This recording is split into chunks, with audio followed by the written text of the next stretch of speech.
Magandang umaga po. Good morning, ladies and gentlemen.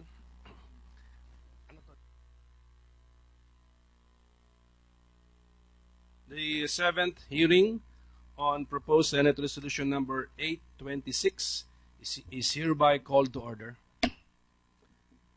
May I ask the Director General, Attorney Kimbo, to please recognize the resource persons and witnesses present this morning and administer the oath when necessary, plus issue the reminder also. Mr. Chair, may I proceed? Today we have from the Commission on Audit, Ms. Heidi Mendoza, Commissioner, Mr. Jose Fabia, Commissioner, Ms. Merla C. Bagsit, OIC Supervising Auditor of Makati City Hall,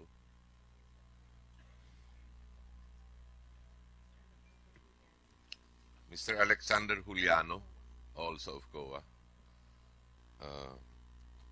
COA Auditors and Technical Audit Personnel 2007 to 2013, Auditor Cecilia Kadaanan,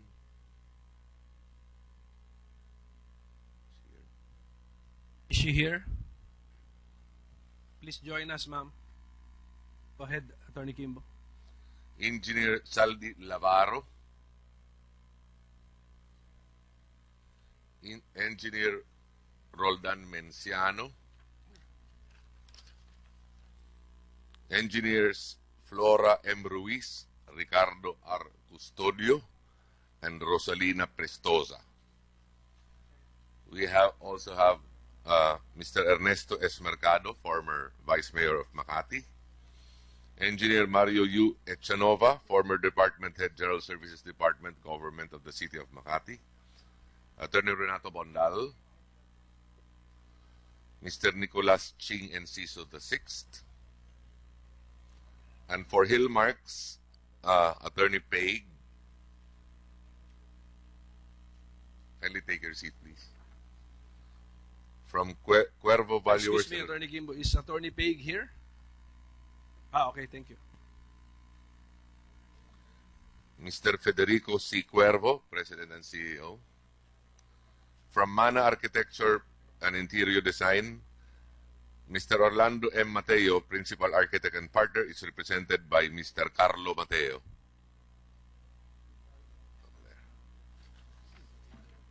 Mana. Yes, sir.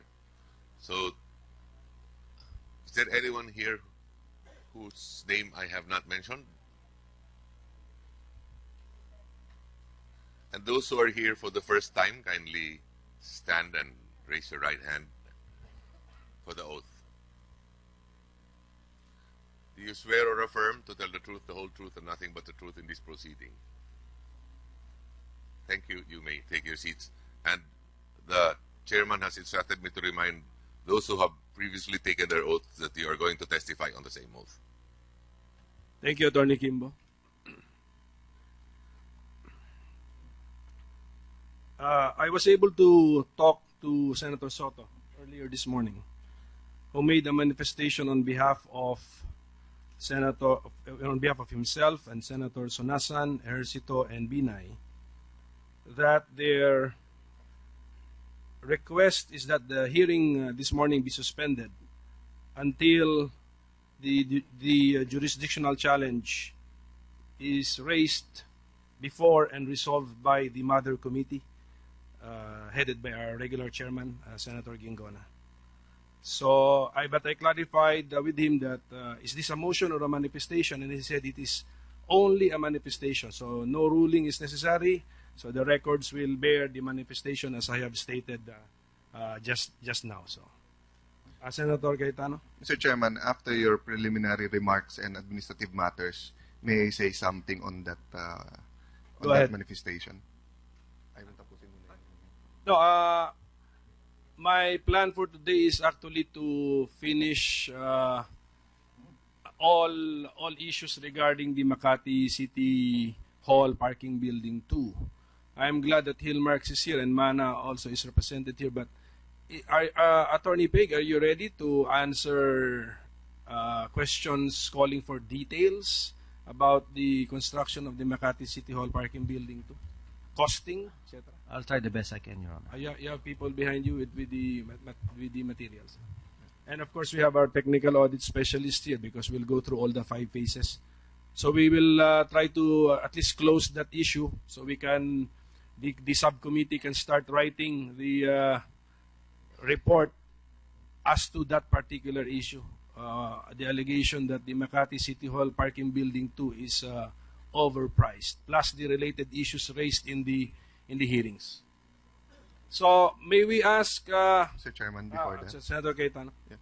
Thank you, Mr. Chairman. Before that, may I just have 2 or 3 minutes, tagal na pong 5 minutes, to be able to address the issues that were given, the issues that are addressed to the subcommittee. No? Let me start, Mr. Chairman, by the issue and the concept of due process. All of us are familiar, siguro naman po lahat tayo alam yung storya ni Eva at Adan, no? At pagkatapos linlangin ng ahas si Eva at pinakain yung prutas na dapat hindi kainin. Sabi sa Genesis 3:8, "The man and his wife heard the sound of the Lord as he was walking in the garden in the cool of the day, and they hid from the Lord God among the trees of the garden. But the Lord God called to the man, 'Where are you?' He answered, 'I heard you in the garden, and I was afraid because I was naked, so I hid.' And he said, 'Who told you you were naked? Have you eaten from the tree that I commanded you not to eat from?' The man said, 'The woman put it here with me. She gave me some fruit from the tree, and I ate it.' Then the Lord said to the woman, 'What is this you have done?' The woman said, 'The serpent deceived me, and I ate it.'" Ito po ang pinakamagandang illustration, Mr. Chairman, ng due process. Ang Diyos po ay alam lahat, regardless of our personal belief. Nung kinain po yung mansanas, ang sabi po ng Panginoon, "Nasaan kayo?" Sabi, "Nagtatago kami dahil hubad kami." Sino nagsabing hubad kayo? Kumain ba kayo sa puno na sinabi kong wag kayo, ng prutas sa punong sinabi kong wag? Ano po ibig sabihin nito? Alam na ng Diyos ang sagot, pero binigyan pa rin niya ng pagkakataon lahat sumagot. In other words, Mr. Chairman, the next slide, due process basically means to be heard before you are judged. No? And this committee is not judging a specific person. Ang ginajudge po natin dito, yung presyo ng Makati City Building 2 at yung iba pang mga binid sa City of Makati, kung totoong ito po ay may anomalya at corruption o wala. And we are giving everyone the opportunity to speak. Mayor Junjun Binay was here. Officials of the City of Makati were here. The Vice President is invited. Ang problema kung ayaw nila sumagot. So going now to the next slide, Mr. Chair, ang sagot po nila lately, kine-question po ang authority ng committee na to. Deja vu for me. Dahil ang ginagawa po ng Vice President Binay ay parehong-pareho ng ginawa ng kabinete at ni Ginang Arroyo nung panahon po ni President Arroyo sa lahat ng mga hearings dito sa atin. Pero let me show you Section 20 of the Rules on Investigation in Aid of Legislation. The chairman of a committee may create subcommittees as may be deemed necessary for the purpose of performing any and all acts which the committee as a whole is authorized to do and perform, except the power to punish for contempt under Section 18 hereof. Meaning, Mr. Chairman, nung ikaw po ay inappoint bilang subcommittee head, lahat ng kapangyarihan ng committee ay binigay sa iyo, pwera lang po sa iyo at sa subcommittee, pwera lang po yung pag-i-issue ng order ng contempt. Sa rules po, nakalagay din yung final report should be submitted not to the plenary, but to the main committee. Ibig sabihin po, kahit anong jurisdictional challenge, sa iyo po babaksak at nagruling na po kayo nung huling hearing. No?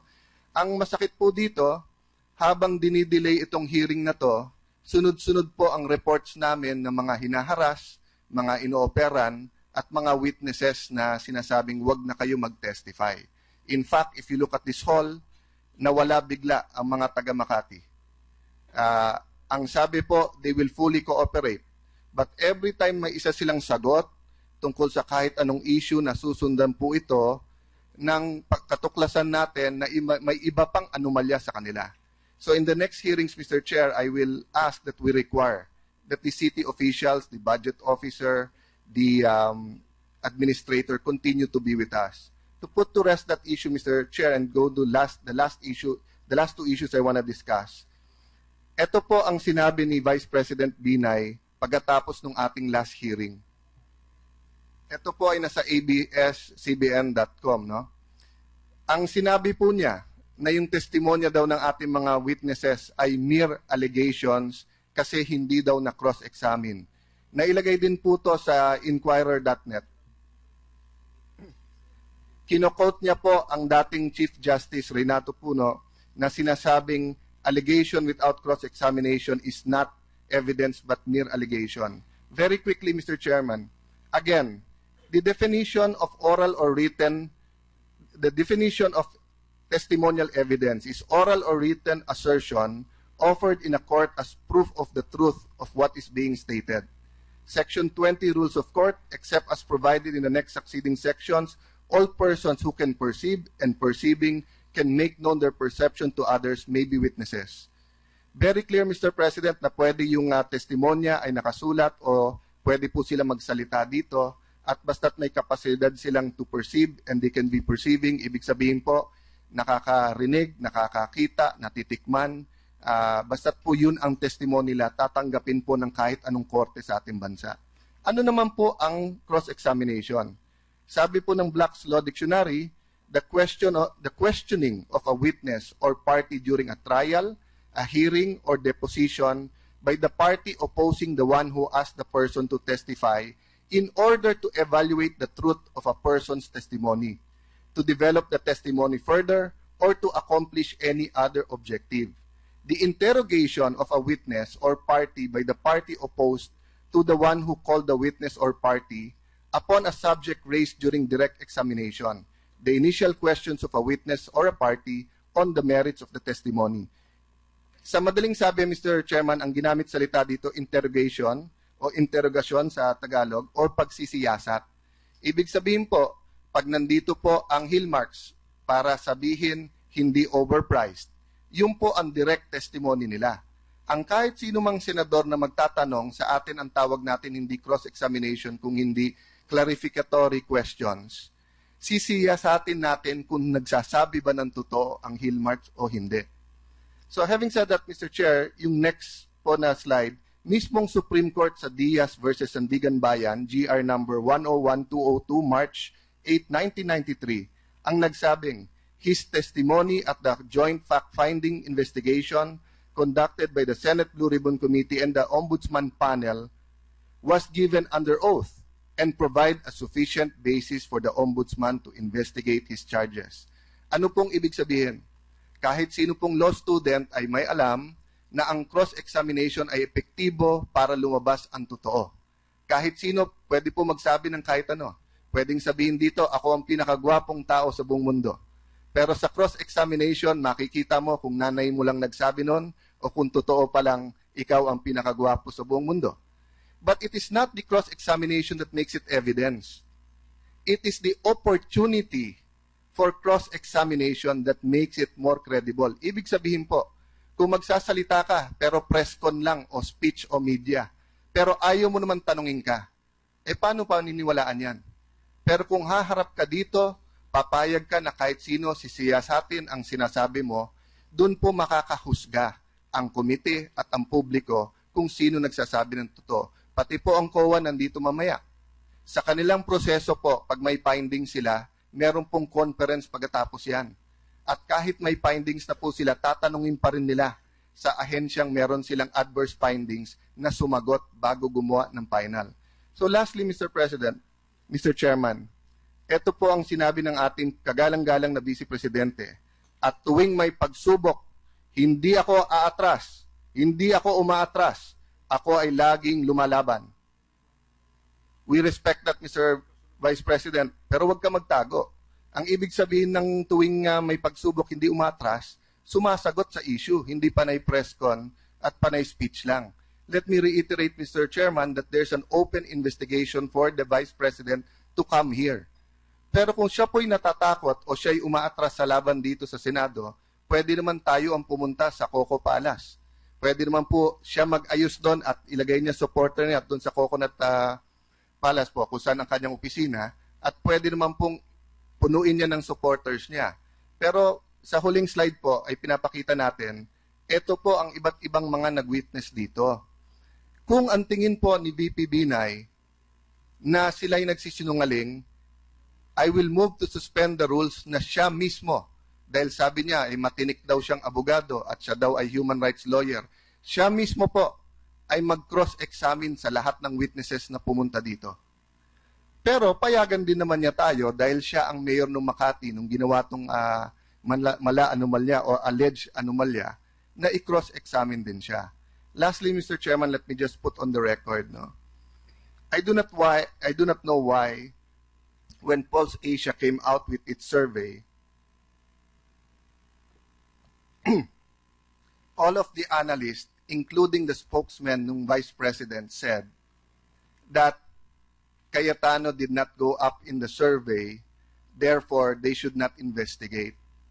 I have investigated Gloria Macapagal-Arroyo. I have filed the impeachment and signed the impeachment case against Gloria Macapagal-Arroyo. I have signed the impeachment case against President Erap during that time. We have investigated and charges was filed against me in the Ethics Committee against First Gentleman Mike Arroyo. We went up against Senator Sani Angara and Senator Sani Trillanes and I. Nakipagdebate at lumabang kami kay Senate President Enrile during the height of his popularity. We also investigated the swine scam. We investigated the gift-giving o pagbibigay ng pera sa Malacanang. We investigated the fertilizer scam. We investigated the ZTE scam. Never did I look at surveys. And I will not look at surveys now. Maging negative 100 ako dyan, itutuloy pa rin tong investigasyon na to. Because in the end, Mr. Chairman, when we all die and when we go to meet our Maker, hindi naman tatanong ng Panginoon kung naging presidente ka o kung mataas ka sa survey. Ang tinatanong, ginawa mo ba trabaho mo? So on that point, Mr. Chairman, they can do a survey every day. And before we started this investigation, they warned me. Sabi, Alan, imbestigahan mo na lang yung MRT, imbestigahan mo mga polis, imbestigahan mo to kasi walang laban yung mga yon, di ba? At magiging popular ka. Pero banggain mo si Vice President Binay, yung makinarya niya, yung PR niya, babaksak sa survey. So what?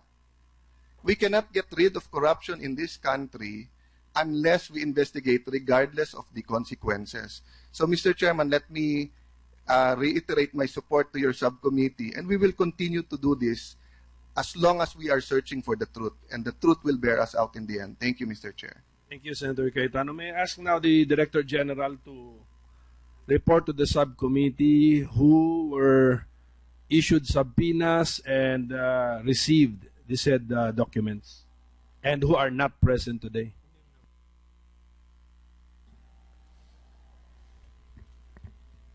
May I proceed, Mr. Chair? In a report dated September 29th from the Office of the Sergeant at Arms, it says, attached herewith are the receiving copies of the subpoena ad testificandum, which were duly served by this office on September 29th, addressed to the following: Mayor Erwin Jejomar S. Binay Jr. Number 2, Ms. Ebeng Baloloy. Number 3, Attorney Eleno M. Mendoza. Number 4, Ms. Marjorie De Vera. Number 5, Ms. Vicia Marie Aldon. Number 6, Engineer Line de la Peña. Number 7, Engineer Mario Badillo. Number 8, Mr. Danilo Villas. Number 9, Professor Tomas B. Lopez Jr. Number 10, Ms. Aida Alcantara. Number 11, Ms. Bernadette Portaliano. And number 12, Ms. Haireen Lopez. Further, it says, the subpoena testificandum addressed to Mr. Kim Tun S. Chong, Ms. Irene S. Chong, Ms. Aimee S. Chong, Ms. Iris S. Chong, Ms. Erlinda S. Chong, Ms. Margaret Licknock, Mr. Kim Sfer S. Chong, and Mr. Gerardo Limlingan, directors of the Meriras Realty and Development Corporation, were not served for the reason that Meriras Realty and Development Corporation could not be located along JP Rizal Extension, Makati City, which was the address indicated in the subpoena ad testificandum. Before leaving the Senate, our subpoena server, with the aid of Google Maps, was able to get the exact location of the given address. After following the directions, he was brought to a site where a building stands. It was closed and had no markings in it. In the second letter from the Office of the Sergeant at Arms, it says that the subpoena testificando addressed to the persons listed hereunder were not served. The person claiming to be a private security guard of the building did not permit our subpoena server to get inside the building and told her that he does not know the person listed in the subpoena and the company Merira's Realty and Development Corporation. He also refused to give his name. These are the following names: Irene Chong, Kim Sfer Chong, Amy Chong, Irish Chong, Kim Tun Chong, and Erlinda Chong. Furthermore, the subpoena testificando addressed to Ms. Margaret Licknock was not also served.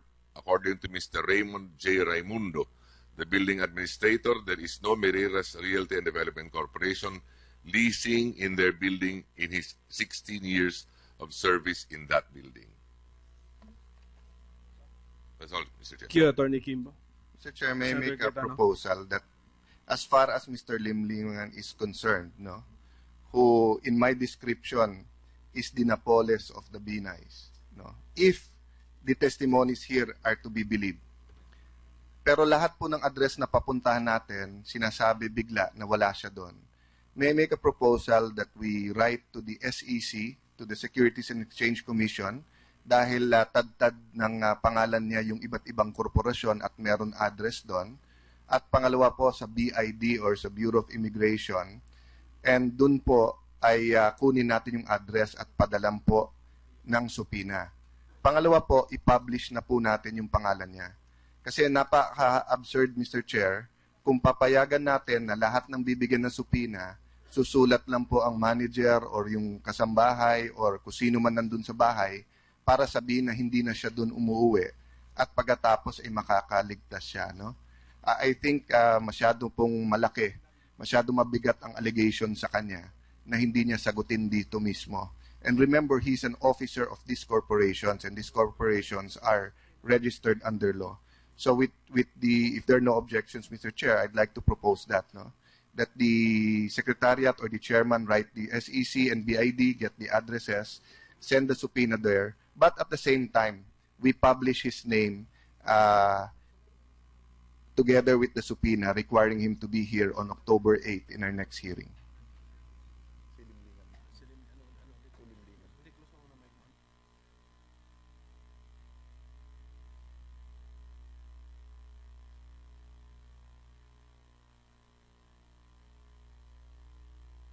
No, I agree with the proposal of Senator Cayetano that for those who we cannot locate, we have to improve our fact-finding and investigative capacities and appeal to those who know these people to provide this subcommittee with their correct residence or location.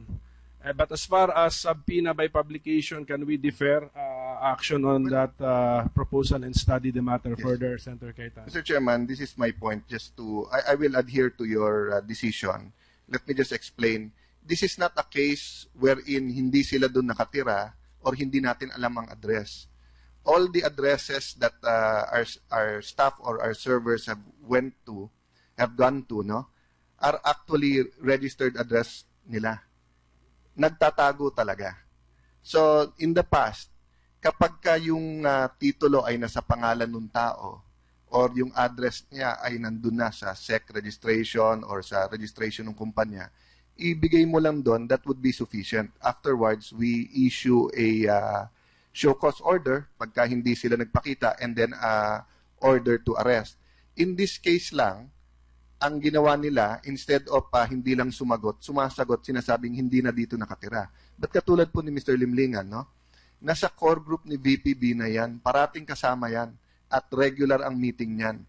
Imposibleng hindi niya alam na pinapatawag siya sa hearing na to. But for me, Mr. Chair, if you would like to study the matter as far as the publication, I will adhere to that. But can we write the BID, the Bureau of Immigration and Deportation, and the SEC, and then send the subpoena to the to the addresses there. And I think under the law, that would be sufficient. If he still doesn't appear, then the show cause and maybe an order of arrest, Mr. Chair. Yes, asking the BID and researching addresses with the SEC records will be part of our initiative, additional efforts to locate Mr. Limlingan, as well as those the other people who were not properly served the subpoena.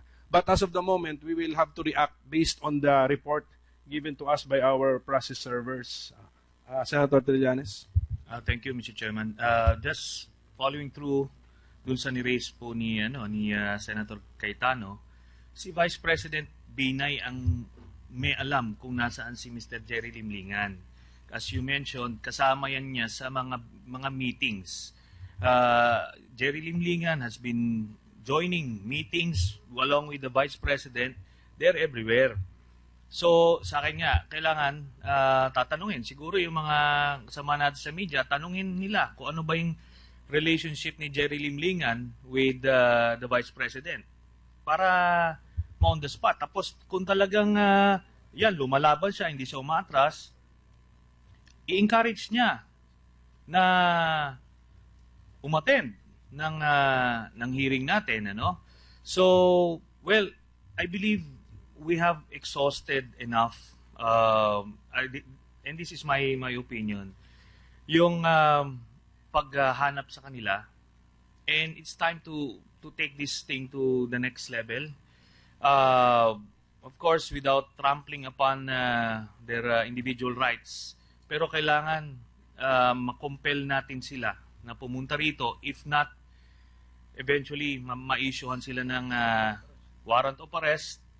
So, it goes with itong sa heel marks, yung mga alibay na sumakit siyan, hindi na obra yan. Next hearing, they have to be here. Okay? Attorney Peig. Okay? Then, as well as yung mga City Hall officials. Yung City Hall officials, ano ito talagang hinahamon nila itong ating Senado. So, sabi ko nga, we will not take that sitting down. We will exhaust and exert all necessary measures to compel them. Hindi sila pwedeng magtago sa saya ni Vice President dito. Dahil lahat sila, kakalad ka rin namin dito. Ngayon, itong sila Erlinda Chong and family, Mr. Chairman, kailangan nandito na rin sila next hearing dahil yung ganito nag-aalibay, nagtatago, hindi pwedeng hindi nasiserban. We have there are other ways. I'm sure nababalitaan nila ito sa kanilang mga kamag-anak, so siguradong alam nila ito. So, pagka hindi sila mag-appear dito, pati sila, Mr. Canlas, yung buong pamilya nila, member ng board. Ganon din yung sila, Mrs. Erlinda Chong, yung buong pamilya nila should be here. Mr. Chairman, masyado na tayo mabait, Mr. Chairman. I believe kailangan na nating mag-assert. Thank you. Mr. Chairman, on that point, I was informed that in the past, the Blue Ribbon Committee made use of the services of the NBI, the National Bureau of Investigations, to serve the subpoenas. So let me just put that on the table and make that option available to the chair. And lastly, Mr. Chair, I was just reviewing the information that is pouring into our different offices. And there are some reports, of course, it is difficult to verify because of the bank secrecy law, that there's heavy withdrawals to certain persons that have been mentioned here in the hearing, specifically on issues of graft and corruption. And it is very clear in the anti-money laundering law that unlawful activity refers to any act or omissions or series or combination thereof involving or having relation to the following.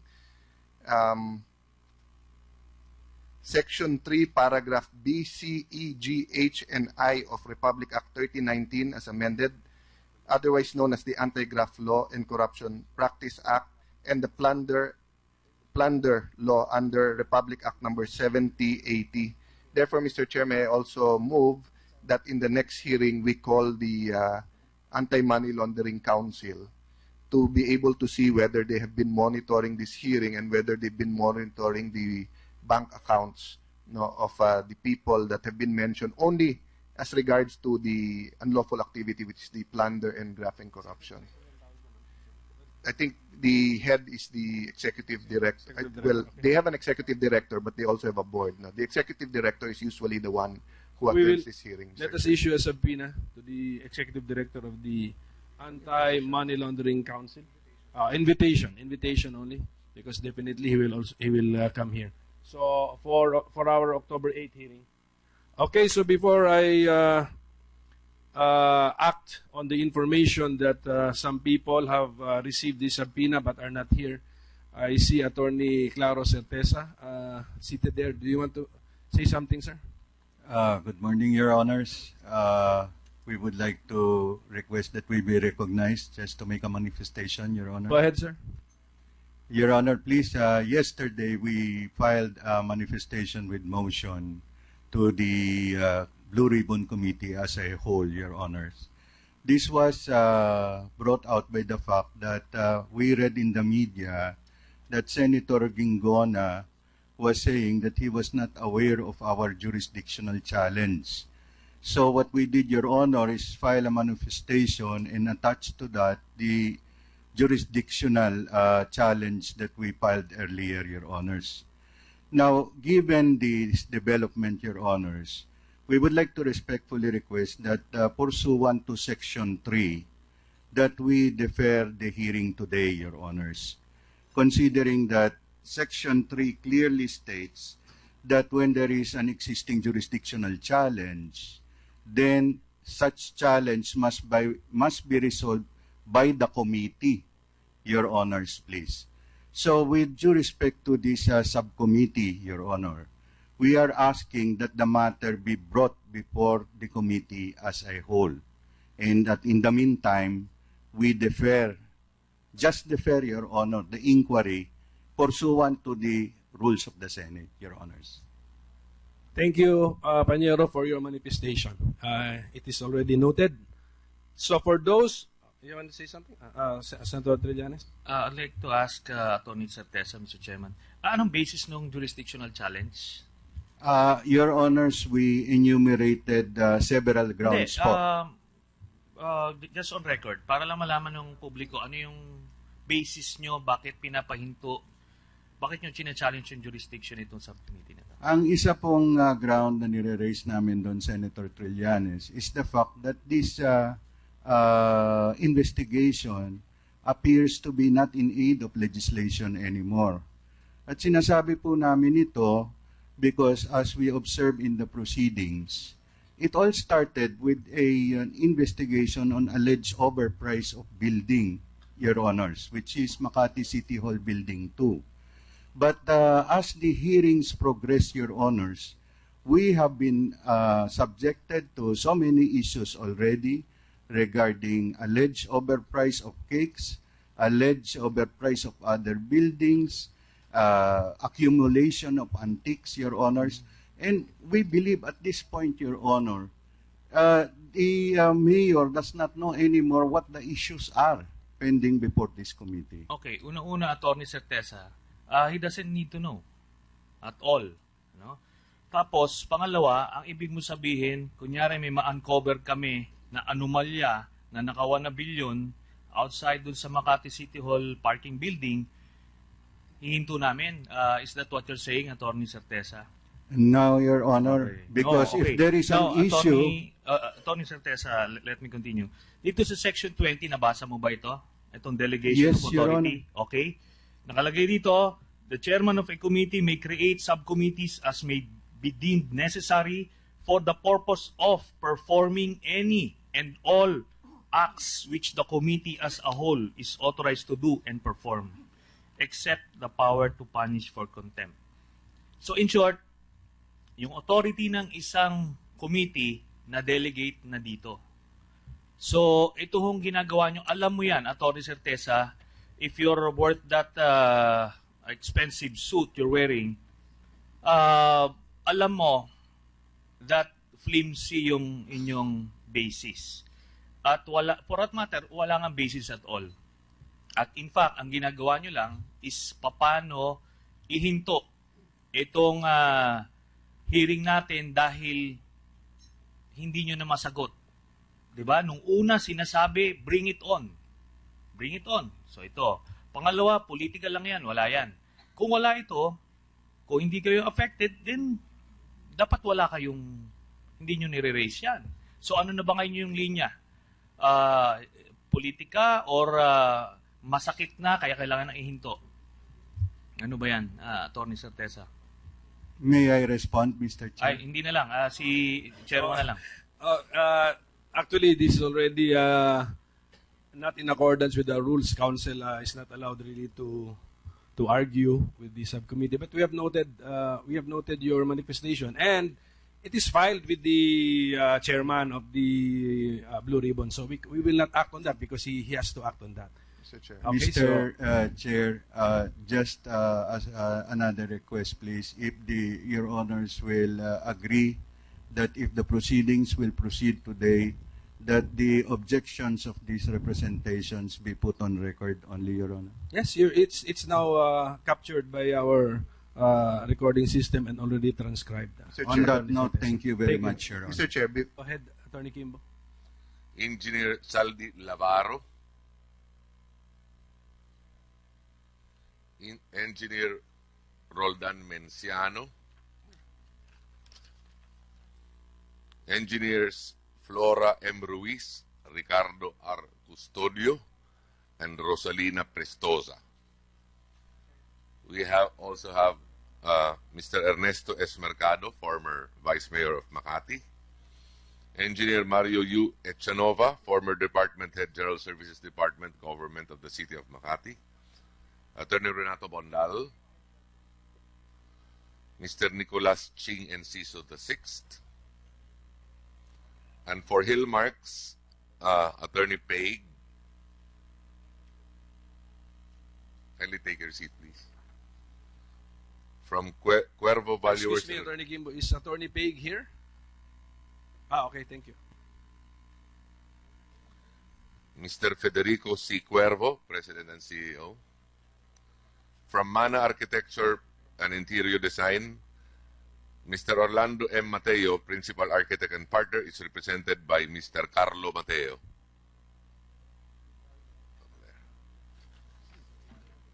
Mana.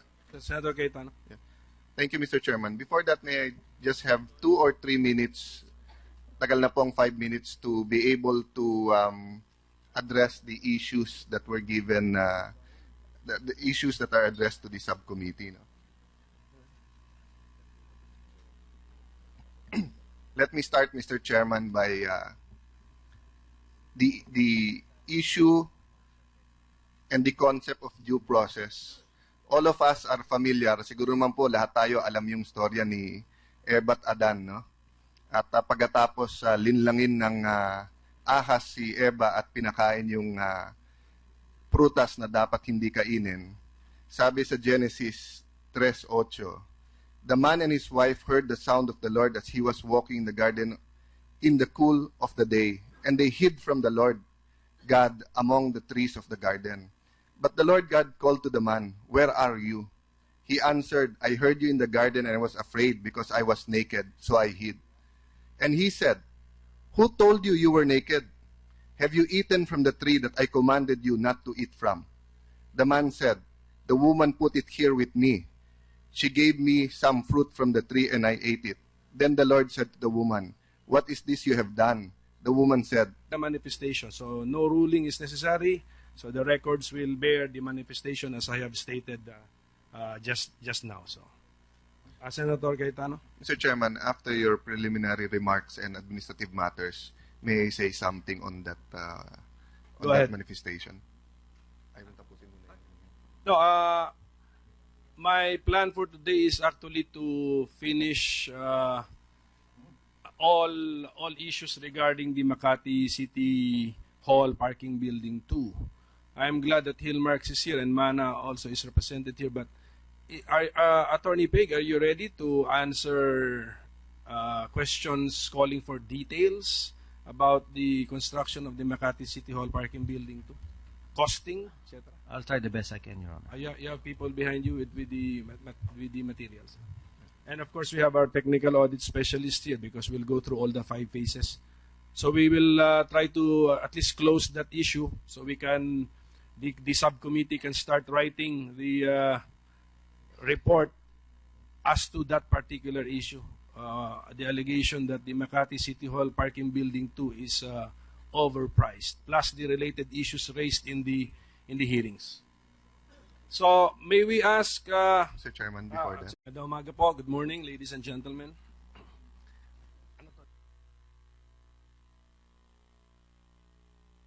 The 7th hearing on proposed Senate Resolution number 826 is hereby called to order.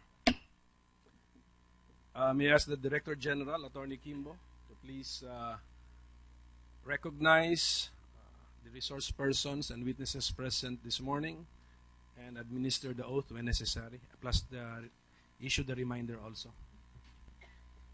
Mr. Chair, may I proceed? Today we have from the Commission on Audit, Ms. Heidi Mendoza, Commissioner, Mr. Jose Fabia, Commissioner, Ms. Merla C. Bagsit, OIC Supervising Auditor of Makati City Hall,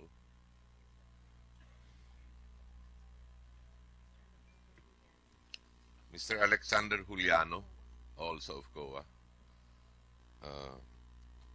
COA Auditors and Technical Audit Personnel 2007 to 2013, Auditor Cecilia Kadaanan,